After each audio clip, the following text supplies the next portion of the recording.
Hey, welcome back to the Disney Plus Saturday Challenge, and today we have Night at the Museum. Yeah, and I have not been in a fight. I've just had something in my eye all day, and it's been really bothering it. Anyway, Night at the Museum. Now that in this light, it does seem a little rougher than it actually is. But man, it's been bugging me all day. Anyway, no makeup, no edits. Not gonna pretty myself up. But this is the 2006 film, Night at the Museum. It's an hour and 50 minutes long. And this is kind of a strange confluence of just some incredible talent in this film. It was a blockbuster film. It did, I think it did really well in theaters. But when you look back on it, it's almost 20 years old. It's about to hit its 20th anniversary. It spawned two live action sequels while it was still with 20th Century Fox, and Disney Plus released a animated film kind of sequel spinoff again, exclusively on Disney Plus. We talked about it before. We've actually watched all the sequels previously because that's how they were randomly picked.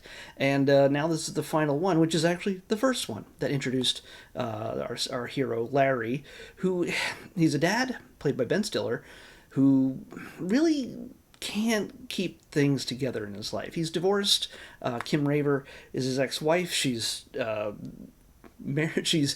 I don't know if she's still dating or she's remarried to another guy named Don, played by Paul Rudd. Yeah, so just in a small cameo, like two scenes, Paul Rudd. So, but we got Ben Stiller. He can't keep a job. He's got all these ideas and dreams and inventions. Most of the time, all the time, they just don't work out. It's through whatever reason. He's more head in the clouds idea guy than he is a guy who applies the things he wants to do.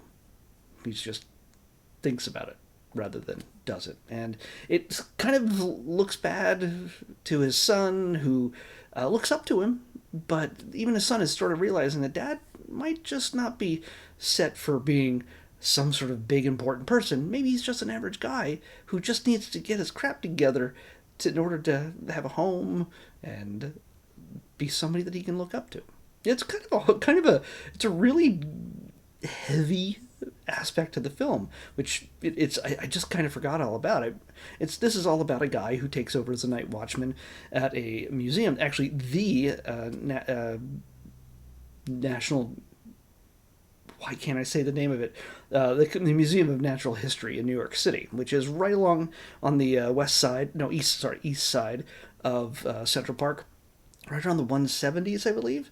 I've only been there a few times in my life, many, many years ago. But yeah, the 70s. Maybe it's the 70s, not the 170s. Now, the 170s takes you into Harlem. Yes, it's around the 70s because we got 50s right about at the bottom of the Central Park. So it's only about 20 blocks or so, ish.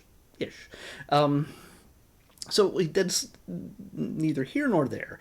But Larry suddenly gets picked by no less than his own mom. His mom, Ann Mara, plays a job counselor who he goes to try to get him a job. And so far, nobody's worked out. But she's going to throw this one to him after all, and he shows up. I'm not going to tell you the entire story, just in case you haven't seen it for whatever reason, but I'm giving you the gist. He shows up at work for the first day to get oriented, and he finds out that he's taken the place of three older gentlemen who have been night watchmen there for a long time. They're downsizing. The museum's not doing very well, and it just happens to be those night watchmen just happen to be played by Bill Cobbs, Mickey Rooney, and Dick Van Dyke. Yeah, so we just saw Bill just the other day in Oz the Great and Powerful. He's in this as well. A number of years before Oz the Great and Powerful was released. But yeah, the three of these guys and Dick Van Dyke, of course, kind of a leader of this trio of guys who are about to lose their job to be replaced by this one younger guy who he let's just say he doesn't know what he's in for. By the way, when I say there's a wealth of talent throughout this, it's not just in front of the camera, it's behind. We have the people who are writing it are Thomas Lennon, and Ben Garant, and another gentleman. I think it's a gentleman. The name doesn't. Milan Trenk, but the three of them. The two of them, Ben Garant and Thomas Lennon, you might mainly know them as two of the guys from Reno 911. They're pretty much the guys who created it, I think. I'm pretty sure they're the ones who created it. Yeah, but Reno 911, yeah, so they're writing this, and a lot of people kind of looked at them and going, "Oh, aren't you guys like cool comedians? And what are you doing writing a blockbuster film?" They're making money. Yeah, don't give them any crap. They're making money, and they're making people laugh. Either way, it may not be their normal, cool, rebellious, whatever kind of comedy that I love Reno 911, but you go, well, this is a children's movie.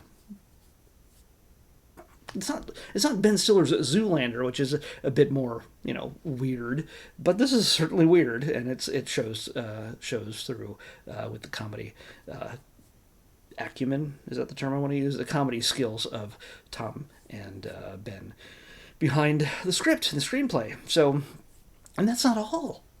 Guess who directs this film? Sean Levy.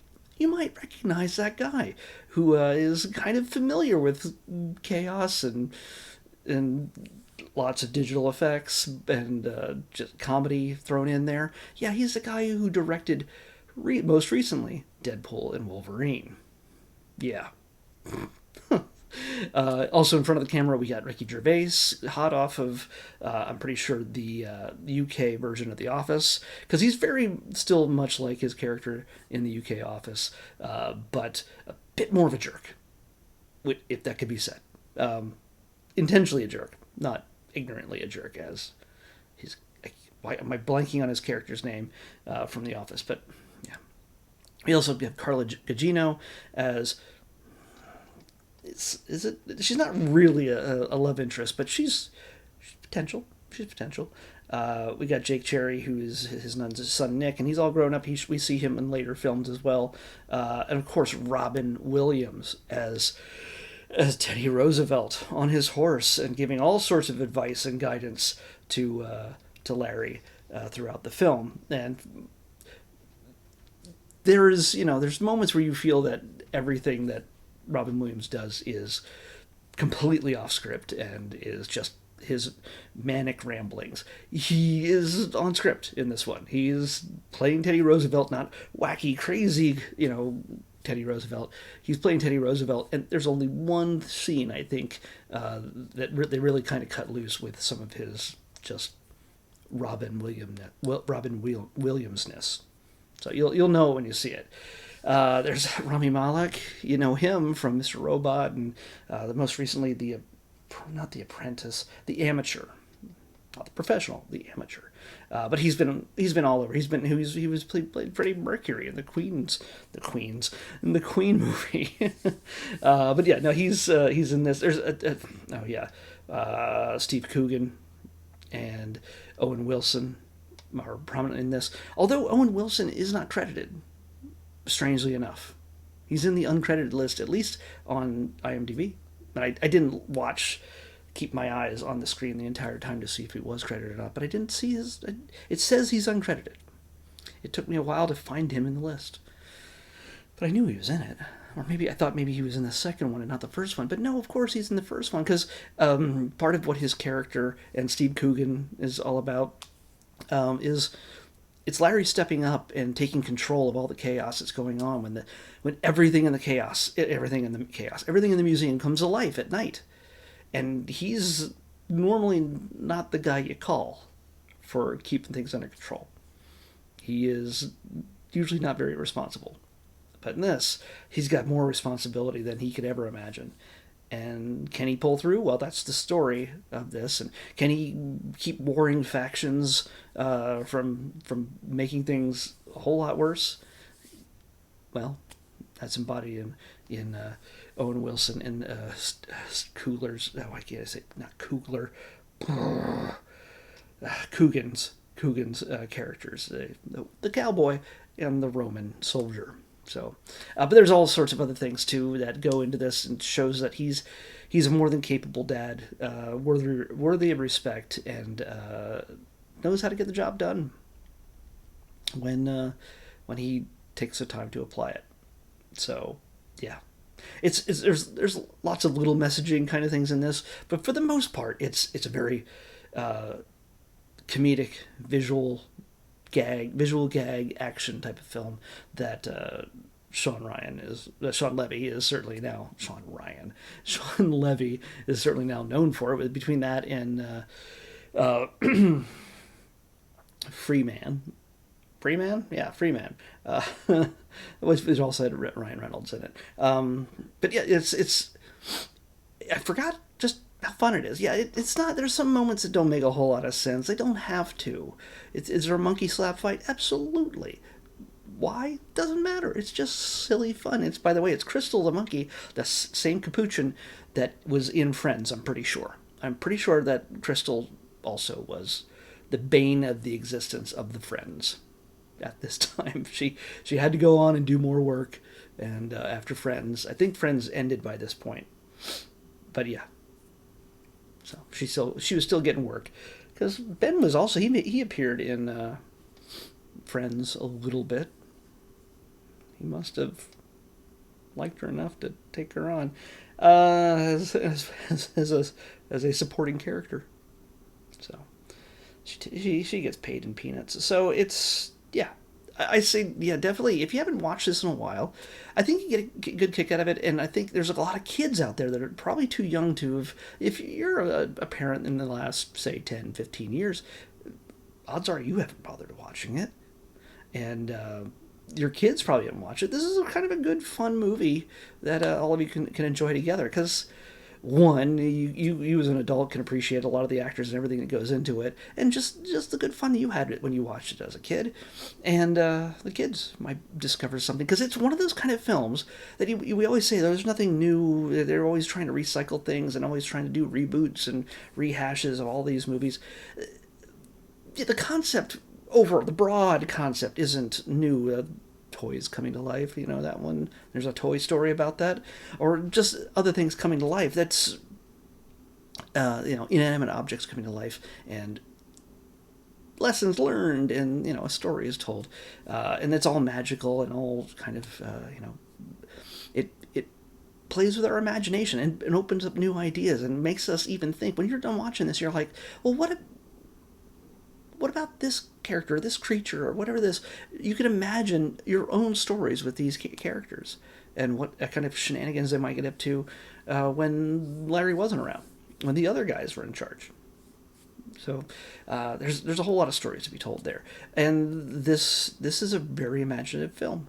It lends itself to thinking about just some more of the silliness and the craziness that could have happened. And you know what? You throw this idea in front of a kid, and I bet you they could write their own type of movie with characters and creatures and dinosaurs and lions and tigers and bears, oh my, in any configuration. They might be able to come up with some pretty funny, cute ideas as well. So, yeah, check it out. It's if you haven't seen it yet or haven't seen it in a long time, drag the kids into it. I think they get a kick out of it. Let's pick tomorrow's episode. 1:30. Don't have to go far to scroll. Oh, okay. It's another documentary. But it's different than some of the other documentaries we've had recently. Like normally it's it's animals and nature or science or space or whatever, sharks. This one goes a different path. This one is about long lost culture. I think that's a polite way of saying it. But this is all about pirates behind the legends. Yeah, we all know pirates, let's just say, weren't as... They were certainly colorful, but they weren't as colorful as Jack Sparrow. But yeah, we'll see what this one has to say about it. I don't know if it's a series or if it's just a one movie type short thing. I have no idea. But Pirates Behind the Legends is what we're watching next on the Disney Plus Everyday Challenge. I'll see you back here tomorrow with that.